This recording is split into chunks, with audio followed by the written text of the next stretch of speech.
اعوذ باللہ من الشیطان الرجیم بسم اللہ الرحمن الرحیم۔ سورہ بقرہ آیات نمبر 63 تا 71 میں بنی اسرائیل کی تاریخ جو عہد شکنی سے بھری پڑی ہے یاد دلا کر یہ بات واضح کر دی گئی کہ اب اللہ ان کو امت مسلمہ کے منصب سے معزول کر کے ایک نئی امت اٹھانے والا ہے۔ اللہ کی ہدایت پر موسیٰ علیہ السلام کا ایک گائے ذبح کرنے کا حکم اور لوگوں کا مختلف بہانے تراشنا۔ اعوذ باللہ من الشیطان الرجیم۔ وَإِذْ أَخَذْنَا مِيثَاقَكُمْ وَرَفَعْنَا فَوْقَكُمُ الطُّورَ۔ اور یاد کرو جب ہم نے کوہ طور کو تمہارے اوپر معلق کر دیا اور تم سے پختہ عہد لیا۔ خُذُوا مَا آتَيْنَاكُمْ بِقُوَّةٍ وَاذْكُرُوا مَا فِيهِ لَعَلَّكُمْ تَتَّقُونَ۔ کہ جو کچھ ہم نے تمہیں دیا ہے اس پر سختی سے کاربند رہو اور جو احکام اس کتاب یعنی تورات میں دیے گئے ہیں اسے یاد رکھو تاکہ تم پرہیزگار بن جاؤ۔ ثم تولیتم من بعد ذلك فلولا فضل اللہ علیکم ورحمتہ لکنتم من الخاسرین۔ پھر اس قول و قرار کے بعد بھی تم اپنے عہد سے پھر گئے، پس اگر تم پر اللہ کا فضل اور اس کی مہربانی نہ ہوتی تو تم ضرور تباہ ہو جاتے۔ وَلَقَدْ عَلِمْتُمُ الَّذِينَ اعْتَدَوْا مِنْكُمْ فِي السَّبْتِ فَقُلْنَا لَهُمْ كُونُوا قِرَدَةً خَاسِئِينَ۔ اور یقیناً تم اپنے ان لوگوں سے خوب واقف ہو جنہوں نے ہفتے کے دن کے مقررہ احکام کے بارے میں نافرمانی کی، تو ہم نے ان سے کہہ دیا تھا کہ تم ذلیل و خوار بندر بن جاؤ۔ بس اس کی شان تو یہ ہے کہ جب وہ کسی چیز کا ارادہ کرتا ہے تو صرف کہہ دیتا ہے کہ ہو جا اور وہ فوراً ہو جاتی ہے۔ فَجَعَلْنَاهَا نَكَالًا لِمَا بَيْنَ يَدَيْهَا وَمَا خَلْفَهَا وَمَوْعِظَةً لِلْمُتَّقِينَ۔ بس ہم نے اس مسخ کے واقعے کو ان لوگوں کے لیے جو وہاں موجود تھے اور اس کے بعد آنے والے لوگوں کے لیے باعث عبرت اور اللہ سے ڈرنے والوں کے لیے نصیحت کا ذریعہ بنا دیا۔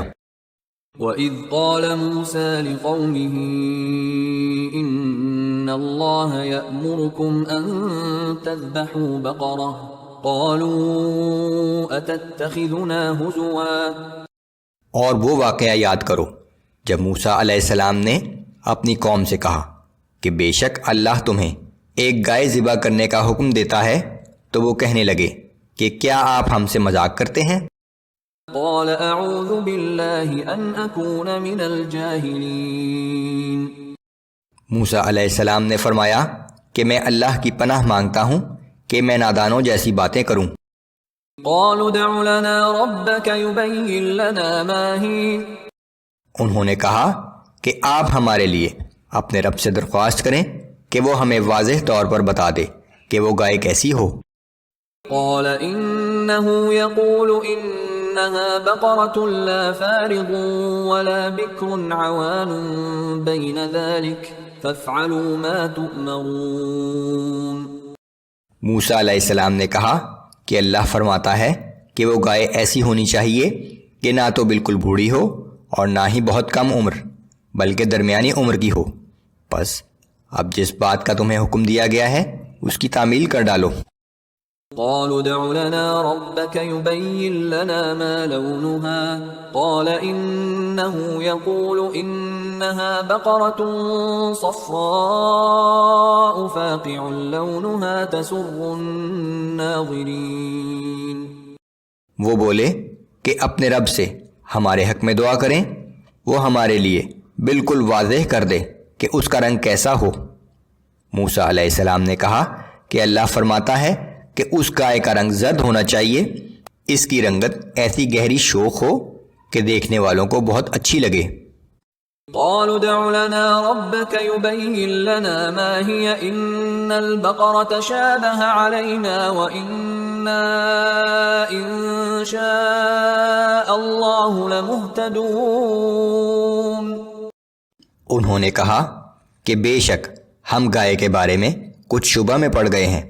آپ ہمارے لیے اپنے رب سے دعا کیجئے کہ وہ ہمیں واضح الفاظ میں بتا دے کہ وہ گائے کیسی ہو، اور یقیناً اگر اللہ نے چاہا تو اس دفعہ ہم ضرور اس گائے کا پتہ چلا لیں گے۔ قال إنه يقول إنها بقرة لا ذلول تثير الأرض ولا تسقي الحرث مسلمة لا شية فيها۔ موسیٰ علیہ السلام نے کہا کہ اللہ تعالیٰ فرماتا ہے کہ وہ گائے ایسی ہونی چاہیے جس سے نہ زمین میں ہل چلانے کی محنت لی جاتی ہو اور نہ کھیتی کو پانی دینے کے لیے استعمال کی جاتی ہو، بالکل تندرست ہو اور اس میں کوئی داغ دھبا نہ ہو۔ قالوا الآن جئت بالحق فذبحوها وما كادوا يفعلون۔ اس پر وہ پکار اٹھے کہ اب آپ نے ٹھیک پتہ بتایا ہے، پھر انہوں نے اس گائے کو ذبح کر ہی ڈالا، حالانکہ وہ ایسا کرتے ہوئے معلوم نہ ہوتے تھے۔